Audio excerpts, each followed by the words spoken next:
Bienvenue dans Retour à Soi, l'espace où la spiritualité rencontre le quotidien. Mon nom est Émilie De Decker et ici on explore comment revenir à soi. Pas en fuyant le monde, mais en l'habitant pleinement. À travers des interviews, des histoires inspirantes, on va découvrir comment des êtres utilisent leur vie, leurs relations, leurs expériences pour toucher quelque chose de plus vaste. Comment développer certaines qualités, accéder à une spiritualité incarnée et devenir qui tu es vraiment. Pas en répondant aux demandes du monde, mais en honorant ton propre design. Alors installe-toi confortablement et profite du voyage.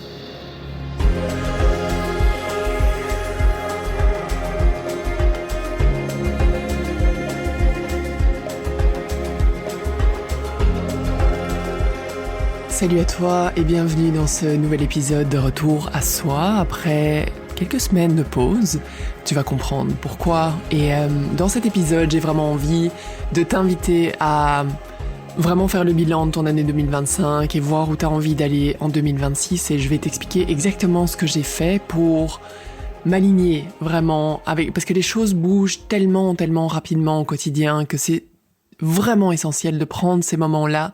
Je l'ai vraiment pas fait suffisamment depuis mes 10 années d'entrepreneuriat.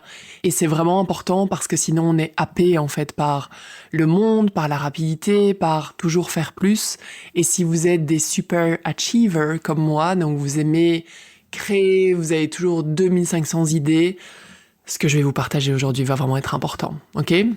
Donc la première chose, c'est vraiment de prendre le temps de faire le bilan de votre année 2025. Donc pour moi, ça a été une année absolument incroyable. Je sais que pour beaucoup, ça a été difficile. On parle d'année 9, donc de clôture Mais honnêtement, pour moi, ça a été, oui, la clôture de l'aspect business de mon entreprise. Donc j'ai décidé d'arrêter les formations business.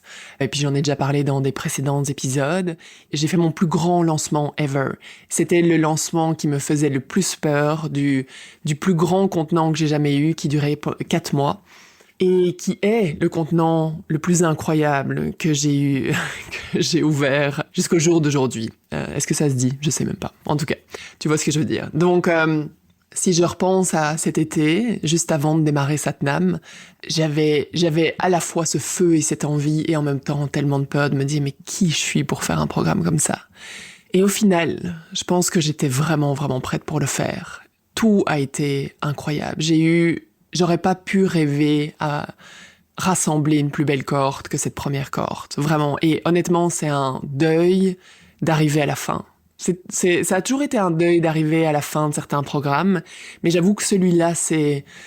Parce qu'on a tellement été en profondeur, il y a tellement de liens qui se sont faits entre les participantes aussi, que, waouh, c'est ça. C'est quelque chose de clôturer ce genre de contenant. Par contre, la prise de conscience que j'ai eue, c'est que j'ai beaucoup de choses dans mon business. J'ai le Kundalini Club, mon studio. J'ai doTERRA que j'ai laissé de côté pendant des années et pourtant, c'est ce qui, sans rien faire, m'a permis de vivre extrêmement sereinement en tant qu'entrepreneur. Je tiens quand même à le dire. J'ai Satnam, j'ai les retraites, j'ai des événements en présentiel aussi que je fais. Donc ça fait énormément de choses. Honnêtement, hier, j'avais mon cerveau qui était comme... Je sens que j'arrive à un point de fatigue et où j'ai décidé de déconnecter complètement pendant les vacances, sauf pour la clôture de Satnam, mais vraiment d'avoir ce temps complètement off. Et donc la prise de conscience a été que oui, ça a été une année sublime. J'ai été aussi moi-même dans énormément d'accompagnement, donc j'ai appris énormément de choses et j'ai vraiment besoin d'un temps d'intégration. Donc ça, mon corps le sentait déjà, au lieu de toujours être en mouvement. Et je sens aussi qu'il y a certains contenants, donc vu que j'ai beaucoup de choses, il y a des choses aussi que j'ai pas amenées à maturation. Donc une des choses dont je me suis rendu compte, c'est que oui, j'ai fermé mes programmes business et les dernières semaines, je me suis rendu compte que l'accompagnement business, c'est vraiment quelque chose que j'adore. Je pense que j'ai cette force d'activatrice, j'ai cette force vraiment de visionnaire, donc je vois le potentiel des gens. Et j'active, donc ça veut dire que j'aime vraiment mettre les gens en action, dans la joie, dans le feu. Et donc, il y a cette prise de conscience qui est arrivée. Donc, ce que j'ai fait, et puis j'espère que tu as de quoi noter pour noter ce que je vais te partager, donc le processus que j'ai fait. La première chose que j'ai pris le temps de faire, c'est vraiment de devenir clair sur mes intentions de vie. C'est quoi mes intentions de vie? Est-ce que c'est les mêmes qu'il y a 10 ans? Qu'est-ce qui est vraiment important pour moi? Et je vais t'expliquer comment j'ai fait ça, d'accord? Donc, dans un premier temps, ce que tu veux faire, c'est la liste wild de tous tes désirs, d'accord? Mais tout, ça peut être me teindre les cheveux en rouge, faire le tour du monde, avoir telle voiture, amener mes amis en surprise à New York, n'importe, tout ce qui te passe par la tête, acheter, je sais pas, avoir tel shampoing, je sais pas, il y a comme plein de choses qui pourraient te venir, petites comme grandes, et tu fais la liste de tous tes rêves, business, perso, fou, tout, d'accord? Aucun filtre. Et observe, parce que souvent il y a un filtre qui arrive, qui va te dire non, mais non, ça on va pas l'écrire parce que tu vas pas pouvoir le faire, ça n'a aucune importance. L'idée est pas de savoir si tu vas le faire ou pas le faire, d'accord? Donc tu fais toute cette liste-là. Ensuite, ce que tu veux écrire à côté et découvrir en fait à côté de chaque désir ou rêve que tu as inscrit, c'est quelle est la véritable intention derrière. Et généralement, ça s'écrit c'est être quelque chose, et parfois ça peut être avoir, d'accord? Donc je te donne un exemple. Si jamais j'écris faire le tour du monde avec ma famille, ça peut être libre et être une bonne maman, d'accord? C'est deux choses qui sont très importantes pour moi. Par exemple, si j'ai écrit parler à telle conférence ou l'intention de vie derrière, c'est avoir de l'impact. Si c'est me teindre les cheveux en rouge, par exemple, c'est quoi mon intention derrière? C'est d'être libre, en fait, d'être sauvage ou d'être décalé. Ça peut aussi être une envie. Et donc, tu passes à travers toute ta liste et tu vas vraiment voir quel est le désir. Ça peut être un entrepreneur à succès, être libre financièrement ou libre géographiquement, tu peux préciser les différentes choses. Donc, juste fais toute la liste et vois quelles sont les intentions qui reviennent le plus régulièrement. Pourquoi est-ce que tu veux faire ça? Parce qu'on vit, comme je disais, dans un monde extrêmement bruyant où le fait de voir beaucoup de choses nous donne, nous aussi, énormément d'idées et d'inspiration. Et donc, il y a un moment donné, on sait même plus vraiment, est-ce que c'est mes envies? Est-ce que c'est parce que je vois des gens autour de moi qui le font? On a du mal vraiment à être connecté à nos propres désirs. Ça, c'est la première chose. Et donc, on vit dans une sorte d'intensité métaphysique où il y a plein d'idées, plein de choses de l'ordre du subtil, d'accord? Qui tournent tout le temps dans notre tête, de choses qu'on aimerait avoir ou faire. Et quand on essaye d'amener ces idées-là dans le monde physique, c'est sûr qu'il y a une certaine densité. C'est pas du tout la même chose. Entre métaphysique et physique, on passe du subtil vraiment à la matière. Et donc, c'est assez difficile. D'ailleurs, on le voit quand on veut se lancer comme entrepreneur ou qu'on veut faire un projet. L'idée nous paraît toujours très simple. Et une fois qu'on essaye de le faire, en fait, c'est beaucoup plus compliqué que prévu. Et donc, c'est très important de passer chacune de tes idées, tout ce qui est dans le métaphysique, tu veux le passer à travers tes intentions de vie. Est-ce que ça sert mes intentions de vie? Je pense que j'ai déjà fait un épisode là-dessus. Je suis pas certaine, mais je pense. Et donc, quand je pense à mon année 2026, par exemple, moi, mes intentions de vie, ce qui revient, je dirais que mes 3 principales, c'est d'être libre, et libre géographiquement, financièrement, libre dans toutes les sphères de ma vie, d'accord? Être une bonne maman, définitivement. Être impactante, super important aussi. C'est quelque chose qui revient constamment. Donc, ça, c'est vraiment la base parce que parfois, tu peux commencer à faire des choses dans ta vie qui vont à l'encontre de tes intentions de vie.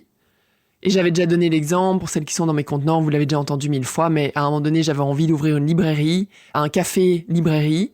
Je dis, aujourd'hui, quand j'y repense, ça va à l'encontre de ma principale intention de vie, qui est d'être libre. Ok? Donc quand je pense à mon business, par exemple, c'est qu'est-ce qui aujourd'hui me donne le plus de liberté? Où est-ce que je peux avoir le plus d'impact en ayant le plus de temps, le plus d'argent aussi? Parce que comment est-ce que je peux ne pas courir comme une poule sans tête dans tous les sens, à essayer... Parfois, il y a et j'ai été cette personne-là, hein, d'accord, vraiment, mais où c'est des lancements non-stop. C'est éreintant pour le système.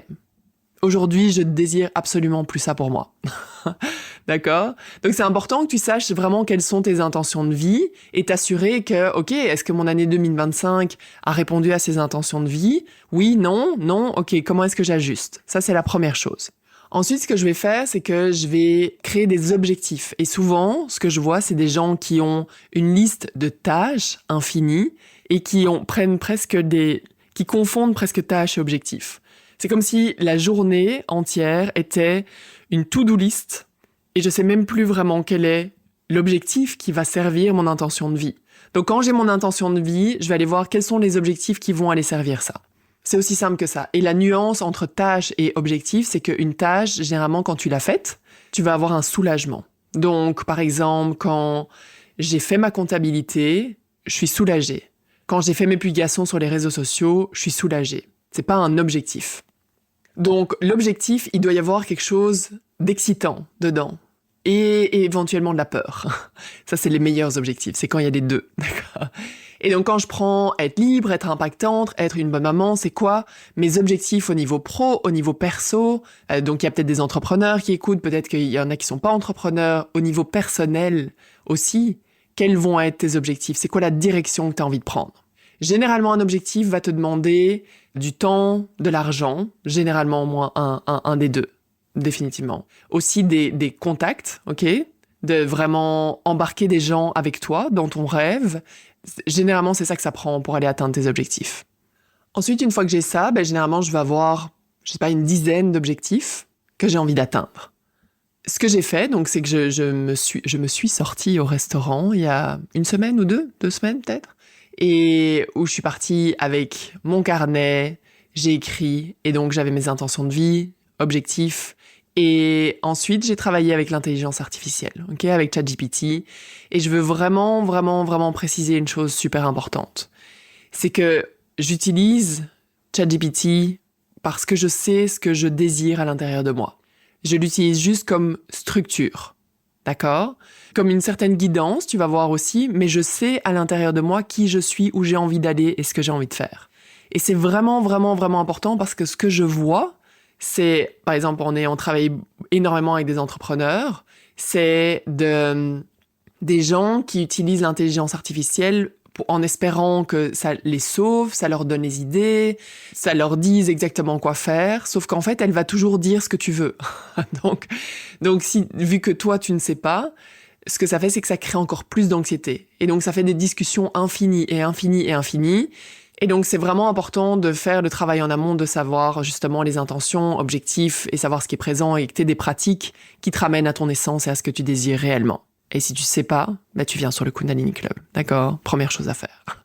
Donc, ça, c'est la première chose. Deuxième chose que j'ai envie de te partager par rapport à ça, c'est que moi, j'ai mis dans les paramètres de mon ChatGPT, tu peux aller mettre des paramètres personnalisés et je vais te mettre exactement dans la légende ce que j'ai mis. En gros, c'est un texte pour demander à ChatGPT de toujours dire la vérité. Donc, dès qu'il me cite quelque chose, je veux qu'il me donne ses sources, ne jamais extrapoler, ne pas me flatter, dire je ne sais pas si c'est nécessaire. Et ça a complètement changé mon utilisation de l'intelligence artificielle, parce qu'autrement, en fait, il va inventer des choses, il y a plein de choses qui sont absolument pas vraies dedans, et donc tu te retrouves avec, en fait, du gros n'importe quoi. Donc, va copier ça, va mettre ça dans tes paramètres, puis déjà ça va changer la donne, d'accord? Donc, la prochaine étape, c'est que j'ai fait une demande, un prompt à ChatGPT en disant, voilà, je suis en train de planifier mon année 2026, voilà ce qui ressort de mon année 2025, d'accord? Les choses qui ont été, les choses qui n'ont pas été. Voilà mes intentions de vie, ce qui est vraiment essentiel pour moi. Est-ce que tu pourrais tenir compte de la numérologie, l'astrologie et Gene Keys pour me guider dans mon année 2026? Quelles sont les tendances pour moi selon la numérologie, Gene Keys et astrologie? Et donc, j'ai partagé aussi des choses certaines qui étaient prévues pour mon année à venir. Donc, j'ai un programme en février, Eclipse sur les parts, sur le shadow work. J'ai une retraite en mai. Je démarre une formation de 18 mois en tantra aussi en mars. Et donc, je lui mets ces données-là. D'accord? Je lui dis, tout l'été, je pars en Europe. Fais-moi, partage-moi ce qui est présent de ton côté, tu vois, si je te dis tout ça. Et là, c'est vraiment, vraiment, vraiment génial, parce que ça confirme que, je le savais pas en fait, mais ça confirme ce qui émerge pour moi, c'est que je rentre dans une année 7, qui est vraiment une année où je plonge profondément dans le shadow work, qui est une année d'introspection, vraiment d'introspection plutôt que d'être vraiment sur le devant de la scène, comme j'ai pu l'être durant les dernières années. Et donc, tout fait du sens, justement, avec la formation que je fais en tantra, ce que j'ai envie d'amener dans cette nouvelle retraite que je vais donner. Le programme Eclipse sur les parts et le Shadow Work, c'est totalement ça. Et j'ai partagé aussi que ce qui me manquait, c'était l'aspect business, et je me suis vraiment rendu compte qu'en fait, dans doTERRA, c'est absolument tout ce que je peux faire. Partager business, partager tout ce qui est spirituel. J'ai eu cette image ce matin de créer comme un groupe de spiritual warriors, donc les guerrières spirituelles. Pourquoi? Parce que ça demande d'être guerrière. Ça demande d'être focus vraiment sur rester concentré avec tout le bruit qu'il y a dans le monde. Et donc il y a comme une légèreté qui s'est créée. Ça a juste créé une sorte de structure masculine à ce que je savais déjà à l'intérieur de moi. Je sais pas si ça fait du sens. Et donc à partir de là, je savais aussi qu'il y avait, durant cette soirée-là, donc quand je me suis sortie au resto, j'ai vraiment pris conscience que pour moi, il y a 2 grandes thématiques dans ma vie que j'ai envie d'amener au prochain niveau. Et donc, c'est vraiment d'aller travailler en conscience par rapport à ça, pour me créer des routines au quotidien. Donc, l'étape d'après, c'est vraiment voir dans quel contenant est-ce que moi j'ai envie d'être, pour m'assurer que ces 2 thématiques-là passent au prochain niveau dans l'année 2026. Parce que sinon, au bout d'un mois, on le sait, 1 mois, 2 mois, on a oublié, on est reparti dans nos travers. Donc comment est-ce que je peux m'assurer que ça fait partie de mon quotidien d'aller travailler sur ces 2 thématiques dans ma vie? Et donc, ça m'a permis vraiment d'avoir cette vision de mon année 2026, vraiment sentir à l'intérieur de moi comme « Ah, c'est exactement ça !» Parce que c'est parti de moi, d'accord? J'ai juste demandé la guidance à travers la numérologie, astrologie et Gene Keys pour vraiment voir, ok, est-ce que c'est vraiment aligné avec ce que j'ai envie de faire? Et puis, c'est totalement aligné. Et à partir de là, j'ai vraiment vu, ok, qu'est-ce que je laisse tomber? Qu'est-ce que je garde réellement? Donc, je me suis rendu compte, je vais pas lancer directement une corde de Satnam. Je veux vraiment avoir ce début d'année où j'amène au prochain niveau ce qui est déjà présent, le Kundalini Club, remettre énormément d'amour dans les huiles et toute cette communauté qui est déjà présente, aller remplir mon besoin vraiment d'accompagnement stratégique, business, parce que j'adore ça, et à travers cet espace-là, et comment je peux vraiment être libre, avoir de l'espace, énormément d'espace dans ma vie pour remplir ma coupe et vraiment devenir la personne impactante que je désire être. Et quand je parle d'impact, c'est vraiment de l'impact, je m'en suis vraiment rendu compte déjà à l'époque avec doTERRA, mais je m'en suis rendu compte aussi dans Satnam, c'est qu'à un moment donné, l'impact va bien au-delà de juste moi en fait. Moi, je suis un moteur initial qui crée des contenants, et quand je vois la synergie qui se fait bien au-delà de moi en fait, entre les participantes, pour moi c'est ça le véritable impact en fait. C'est que les femmes aient des espaces où elles puissent se dire « Ah mais je suis pas seule en fait !» Et « Ah, mes mots peuvent inspirer quelqu'un d'autre, waouh !» Ou « Elle nomme exactement ce que je ressens. » Pour moi, ça c'est la réussite ultime dans ma vie. Et donc pour ça, moi j'ai besoin d'énormément d'espace, et j'aurais pu en fait foncer tête baissée, à vouloir créer à fond, parce que imaginons je pars d'un espace de peur, je suis fatiguée, il faut que je crée, il faut que cette année 2026 soit incroyable, et en fait être complètement à côté de la plaque. Et je pense qu'en faisant le travail que j'ai fait là, et si tu fais ce travail-là aussi, tu vas vraiment poser des actions qui sont vraiment, vraiment remplies de sens, qui vont vibrer et qui vont faire en sorte que ton année 2026 soit à la hauteur de ce que tu es capable vraiment de créer. Voilà. Donc, c'est ce que j'avais envie de partager aujourd'hui. Viens me dire sur Instagram ou viens me dire dans la légende comment ça résonne pour toi. Est-ce que tu as fait l'exercice? Viens même me partager à quoi va ressembler ton année 2026. Pour moi, c'est vraiment important de connecter avec vous, avec toi. Si tu l'as pas encore fait, évidemment, donne 5 étoiles si t'aimes cet épisode. Partage-le autour de toi pour qu'il arrive dans beaucoup plus d'oreilles. Et si tu veux vraiment démarrer cette année 2026 en créant l'harmonie à l'intérieur de toi, j'ai ce programme que j'ai créé qui est en fait une partie de Satnam que j'ai extraite pour faire quelque chose de plus light, mais en même temps extrêmement puissant, où ça va être beaucoup de théorie et beaucoup de pratiques pour vraiment te réactualiser. En fait, c'est comme si tu faisais une mise à jour. Et je me rends compte qu'il y a beaucoup de gens qui font pas de mise à jour, en fait, qui vivent encore à travers d'anciens filtres, d'anciennes parts, d'anciennes peurs. Et comment tu peux vraiment self-actualize et sortir des parts qui sont figées, créer cette harmonie intérieure pour vraiment aller libérer toute l'énergie, en fait, à ce niveau-là. Et donc, ce programme-là, c'est Eclipse. Je te mets le lien dans les commentaires. C'est 1 mois et demi et on démarre en février. Merci d'avoir été là. Salut.